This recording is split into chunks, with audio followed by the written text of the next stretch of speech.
Hello friends, log లేకుండా మన కంటెంట్లోకి వెళ్ళిపోదామా? అసలు ఈరోజు కంటెంట్ ఏంటంటే ఇన్ఆథెటిక్ కంటెంట్. ఈ ఇన్ఆథెటిక్ కంటెంట్ వల్ల వచ్చే లాసెస్ ఏంటి?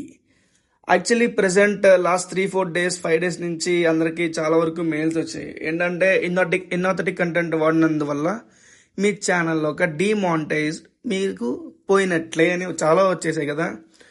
సో చాలా మంది కష్టపడి వీడియోస్ తీసి 4,000 వాచ్ అవర్స్ తెచ్చుకుని 1,000 సబ్స్క్రైబర్స్ తెచ్చుకున్న వాళ్ళందరూ ఇప్పుడు చాలా లాస్ అయ్యారు.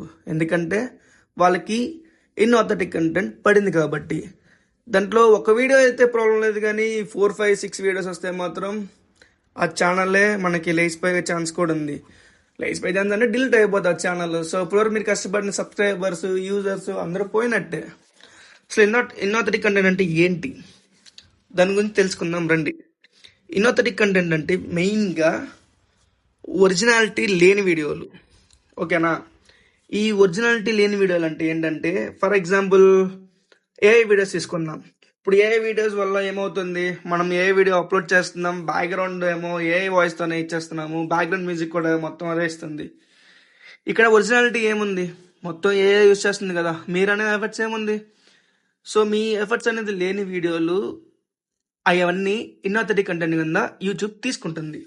మనం స్టార్టింగ్ పెట్టేస్తాం, అది ఈజీగానే ఉంటుంది, కానీ కొన్ని డేస్ తర్వాత మనకి హవర్స్ అన్ని కంప్లీట్ అవుతా ఒక రివ్యూ ఉండిద్ది. ఆ రివ్యూలో ఈ వీడియోస్ అన్ని ఇన్ఆథెంటిక్ కింద తీసుకుంటారు. అప్పుడు మనం ఏం చేస్తాము, మనం డిలీట్ చేసినా కుదరదు, ఎందుకంటే వ్యూస్ వచ్చి మనం ఇప్పుడు అన్ని వ్యూస్ వచ్చినాయి డిలీట్ చేయాలనుకుంటే మనకి బాధే కదా. సో దీనికోసం మనం ఏం చేయాలంటే, ఇన్ఆథెంటిక్ కంటెంట్ ఉన్న వీడియోస్ మనం ముందే ఐడెంటిఫై చేసి దాన్ని ప్రైవేట్లో పెట్టేసుకోవడం మంచిది. సో అప్పుడు మనకి ప్రాబ్లం ఉండదు. ప్రజెంట్ ఏంటంటే ఇన్ఆథెంటిక్ కంటెంట్లో మెయిన్గా 3 అయితే వినబడుతున్నాయి. అవేంటంటే థంబ్నైల్స్ ఒకటి పెట్టి మ్యాటర్ ఇంకోటి పెట్టడం, దాన్ని మిస్లీడింగ్ అంటారు. ఇంకోటి రిపీటెడ్ వీడియోస్, లైక్ ఒకే వీడియోని 5 సార్లు పెట్టడం, 6 సార్లు పెట్టడం, 7 సార్లు పెట్టడం. ఇంకోటి హ్యూమన్ ఎఫెక్ట్స్ తగ్గించేసి మొత్తం ఏ కింద తీసుకోవడం.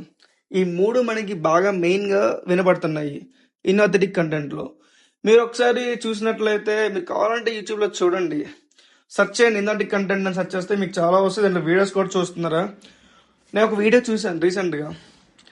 ఒక మేడం కుకింగ్ ఛానల్ ఉండేది, ఇంకోటి డివోషనల్గా పెట్టేవాళ్ళు. సో ఏమైంది అక్కడ, తను ఏం చేశారంటే తన వాయిస్ యూజ్ చేయకుండా మొత్తం ఏ వాయిస్ ఇచ్చారు, కానీ వీడియో ఒరిజినల్లే, కానీ వాయిస్ మాత్రం ఏది ఇచ్చారు, ఫేస్ లేదు, ఏం లేదు, జస్ట్ ఆ cooking video and A voice.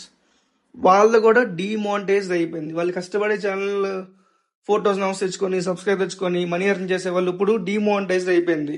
దీన్ని బట్టి మీకు ఏమర్థమైంది? ఇప్పుడు కుకింగ్ చేసి పెట్టినా సరే అక్కడ మన మంచి కనబడాలి, కొన్ని కనబడపోయినా సరే మీ వాయిస్ బ్యాక్గ్రౌండ్ ఇస్తే చాలు, సెట్. అప్పుడు ఇన్నోథెటిక్ కింద మన ఛానల్ ఆ వీడియో రాదు. దీన్ని బట్టి మీకు ఏమైంది? ఒరిజినాలిటీ, మన హ్యూమన్ ఎఫెక్ట్స్. యూట్యూబ్ అనేవాడు మెయిన్ రీజన్ ఏంటంటే ఒరిజినల్ కంటెంట్ కావాలి వాడికి. నువ్వు ఒరిజినల్ కంటెంట్ వదిలేసి ఏఐ మీద పడితే వాడేందుకు ఫ్రీగా మనీ ఇస్తాడు మనకి? సో ఇంకోటి ఏంటంటే రీయూజ్డ్ వీడియోస్. రీయూజ్డ్ వీడియోస్ ఏంటంటే ఒక ఛానల్లో వీడియో అప్లోడ్ చేసిన వీడియోని మనం తీసుకొచ్చి మన ఛానల్లో అప్లోడ్ చేయడం. మనం అనుకుంటాం ప్రతి వీడియోకి ఒక కోడ్ ఉండేది, నువ్వు ఆడ వీడియో పెట్టేసిన రేపొద్దున రివ్యూలో ఆ కంటెంట్ ఈ కంటెంట్ ఒకటే అని మనకి రివ్యూ కింద వచ్చేసింది. సో రీయూజర్ అనేది మెయిన్ మిస్టేక్. సో అది చేయమాకండి. ఇంకోటి ఏంటంటే రిపీటెడ్ వీడియోస్. ఫర్ ఎగ్జాంపుల్ నేను వీడియో అప్లోడ్ చేశాను, దానికి ఒక 30K 40K 50K వచ్చాయి అనుకోండి, ఓకేనా? తర్వాత నాకు 3 డేస్కి నాకు వ్యూస్ ఏం రాలేదు. సో నేనేం చేస్తాను, నాకు మళ్ళీ ఆ సేమ్ వీడియో నాకు 30K వచ్చినాయి, కానీ మళ్ళీ అది యూజ్ చేసి పెట్టేస్తాను. సో అలా 3-4-5 టైమ్స్ చేశాను అనుకోండి, అది కూడా సరే ఇన్ఆథెంటిక్ కంటెంట్ కిందే వస్తుంది. సో అలా రిపీటెడ్ వీడియోస్ చేయమాకండి. ఏ వీడియో అన్నా ఒక్కసారి యూజ్ చేయండి. ఇంకోటి ఏంటంటే థంబ్నైల్ ఒకటి పెట్టి ఇన్ఫర్మేషన్ ఇంకోటి పెట్టడం, అది మిస్లీడింగ్ కింద తీసుకుంటుంది. అది మెయిన్ మనకి ఇన్ఆథెంటిక్ కింద తీసుకుంటుంది. సో అది కూడా మనం తగ్గించుకోవాలి. అసలు అవి పెట్టమాకండి. సో అందరూ పెట్టాలని లేదు, కొంతమంది యూజ్ చేస్తున్నారు కాబట్టి ఇన్ఆథెంటిక్ కింద వచ్చింది కాబట్టి నేను చెప్తున్నాను. మనం మెయిన్గా ఏం చేయాలంటే ఒరిజినాలిటీ ఒకటి ఫాలో అవ్వాలి. ఏదైనా చేయండి, కానీ తీసుకున్న కంటెంట్ మన హ్యూమన్ ఎఫెక్ట్స్ అనేది ఎక్కువ పెడితే ఆ వీడియో అనేది ఇన్నోథెటిక్ కింద రాదు. సో దీనికోసం మీరు ఏం చేయాలంటే, ఒకవేళ మీరు ఆల్రెడీ అప్లోడ్ చేసిన వీడియోస్ ఉంటే అవన్నీ ప్రైవేట్లో పెట్టండి. సో ప్రైవేట్లో పెట్టుకుంటే మనకి ఏ ఏ లైక్ ఏం చెప్పాలంటే అది తీసుకోదు కాబట్టి ఇన్ప్రాపరేట్. పబ్లిక్లో ఉంటేనే కదా మా ప్రాబ్లం, ప్రైవేట్లో అంటే ఏ ప్రాబ్లం లేదు. సో మనం హ్యూమన్ ఎఫెక్ట్స్ ఎక్కువ పెట్టేసి ఇప్పుడు నుంచి వీడియోస్ తీయండి.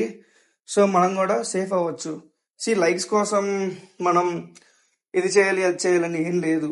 మన కంటెంట్ బాగుంటే అదే రీచ్ అయ్యేది. కావాలంటే మీరు గమనించారా, ఒక కొత్త కాన్సెప్ట్ పెడితే అది వైరల్ అవుతాయి, వ్యూస్ కూడా బాగా వస్తాయి. కానీ అదే వీడియో రీయూజ్డ్ పెట్టి ఇది పెడుతుంటే మనకు రావు. ఏ వీడియో అయినా సరే కొత్తగా ఉంటే మనకు కంపల్సరీ వైరల్ అయ్యుద్ది, వ్యూస్ వస్తాయి, సబ్స్క్రైబర్స్ పెరుగుతారు. సో ఇన్నోథెటిక్ నుంచి సేవ్ అవ్వండి. ఫేస్, ఒరిజినాలిటీ, వాయిస్ అనేది ఏదైనా సరే ఒకటి మీ హ్యూమన్ ఎఫెక్ట్ పెట్టండి. మొత్తం ఏ కాదు. ఏ వీడియోస్ తీసుకోండి, తప్పలేదు. కానీ బ్యాక్గ్రౌండ్ వాయిస్ మాత్రం మీ వాయిస్ ఇవ్వండి. అది ఇన్నోథెటిక్ కింద రాదు. కావాలంటే మీరు ఒకసారి ChatGPT ఉంది, అడగండి ఒకసారి ఇన్నోథెటిక్ కంటెంట్ అంట లాసెస్ ఏంటి అనేది. మీకు ఇన్ఫర్మేషన్ కూడా అది ఇచ్చిద్ది. మీరు చూసిన లెక్క అయితే చాలా ఉంది. నేను ఆల్రెడీ అనలైజ్ చేశాను, మొత్తం అన్ని చూశాను. మెయిన్గా ఉన్నాయి మొత్తం ఒరిజినాలిటీ మిస్ అవుతుంది, అందుకే మీ ఛానల్ డిమానిటైజ్ అయిపోతుంది. సో మీరు టేక్ కేర్ తీసుకోండి. డిమానిటైజ్ నుంచి తప్పించుకోండి, మానిటైజ్ చేసుకోండి, కష్టపడండి, ఏం కాదు.